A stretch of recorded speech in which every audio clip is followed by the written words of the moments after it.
What's going on, YouTube family? Today we have a very interesting subject to talk about. Why do so many Americans actually buy cars they can't afford? Now, I'm currently in a repo convention here in Orlando, and for the last 3 days, we talked about all the things plaguing regular people buying cars and why so many people are defaulting. Now, a lot of the answers are very easy to explain, but some of them absolutely make no sense, and that's kind of what I want to share with you today, and actually point out some of the flaws with the thinking of most American buyers when it comes to purchasing cars. Now, one of the things that I believe that was a major cause for this was the actual lending part. Now, at the end of the day, nobody could force you to sign paperwork. Everybody that's complaining I was taken advantage of, I bought a car I didn't want, not true. Nobody can hold a gun up to your head and say, hey, you have to buy this car, you have to make this $1,500 car payment, blah, blah, blah.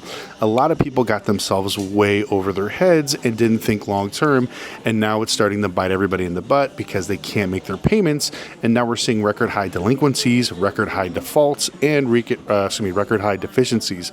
All these things combine into something that's really, really bad. Now, if you guys remember, during the pandemic, a lot of people bought cars they simply couldn't afford because the banks threw out all the rules. Typically, if you are a subprime customer, we want to see all types of stipulations: proof of income, residency, a track record. We would look at your credit history to see how many comparable lines of credit you had to get you approved. So if you're looking to buy a $40,000 car, but you've never paid off a $20,000 auto loan, more than likely we would not give you any type of lending, and that was the most important part. But all of a sudden, everybody threw the rules right out the window. I had friends of mine that literally paid off a $30,000 Honda Accord, but then ended up getting financed for a $280,000 Lamborghini Urus. Makes no sense, don't know why, but that's the way people are, and that's what the banks were doing. They were just giving out money to everybody and their grandma that basically applied for it. And so a lot of these banks went with this really crazy automatic approval system based on credit rating. Now, remember, during the pandemic, a lot of people were on these forbearance programs, so their credit cards were paused, their student loans were paused.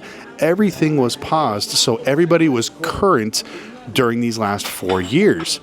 But now you can start to see that credit's going down, debt's all the way up, because people overextended themselves.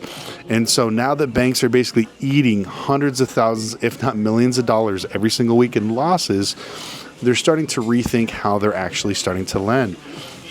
Now, the big thing I want to take away from this is the fact that as an American, what kind of options do you have when it comes to purchasing a car? Because all the new cars that coming out now are all over $25,000. This is something we talked about quite a bit on the channel. There are no more affordable cars. Even if you buy a used car for $15,000, more than likely, since it's used, it's going to get you a higher interest rate. It's probably going to have more issues mechanically down the road. So it makes it much, much harder for you guys to actually get something that you want to maybe drive for 5 to 6 years, where, 10 years ago, you could buy a $12,000, $15,000, $18,000 car that was a decent car that had a warranty that can just get you by. Maybe you're a college student, or you just got out of college, you're starting your life, you just got married, you have a new family. You want to buy something that will give, a little bit of freedom, so this way you can purchase a house down the road. But with today's basically outcome, if you're financing a car, you are 10 times less likely to purchase a house. That is a very scary stat. On top of that, if you have a car and student loan debt, it's almost impossible for you to actually afford to qualify for a home. These are some of the things that are plaguing Americans, because if these people don't have money to spend, money to burn, you can see how fast the money gets sucked out of the economy, and we're seeing it now. People are working less, they're making less, the rent has gone up, everything has gone up, and so now this whole effect is basically circling around to everybody else. But the weird factor is even though cars are still way overpriced, interest rates are still high, people still literally fight over getting themselves into debt every single day. Now, why is that? Now, I'm here to tell you that I was one of those people. I always wanted to buy a car that I couldn't afford. I'm not even going to lie. When I was younger, I bought a lot of crazy cars. My first Porsche, I put $30,000 down, and I probably should have just bought something cash, but what did I do? I financed it. Now, back then, I didn't have any credit because I always paid cash for my cars, and the first interest rate I got on a Porsche, putting 30 grand down, was almost 20% because nobody wanted to finance me because I had no credit. So I paid an insane amount of money, but the good news was I refinanced it 1 year later and dropped it significantly. But even then, like I said, I should have paid cash for a car and just waited.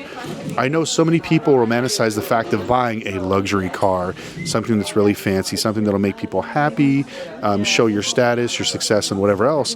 But a lot of it is just absolute BS. You do not need a $80,000 Mercedes if you're working at Walmart or Jiffy Lube or something else. It was crazy. Back when I first started selling cars, banks would only lend you a car that's less than what you make annually. So if you make $30,000 a year annually, that's it. You're capped at that. As of today, I've never seen so many people literally making a little bit above minimum wage driving $40,000, $50,000 cars. It absolutely blows my mind. And this is why they're wondering, well, why is everybody in debt? Why is everybody getting repoed? Why is debt going out of control? I hate to say it, it's because of how we think as a society. Everybody wants to show up and be flashy and do all this crazy stuff. And the perfect example of this is I'm actually here at an airport lounge and I'm looking around at everybody and I see so many people with Louis Vuitton and Gucci bags and everything else.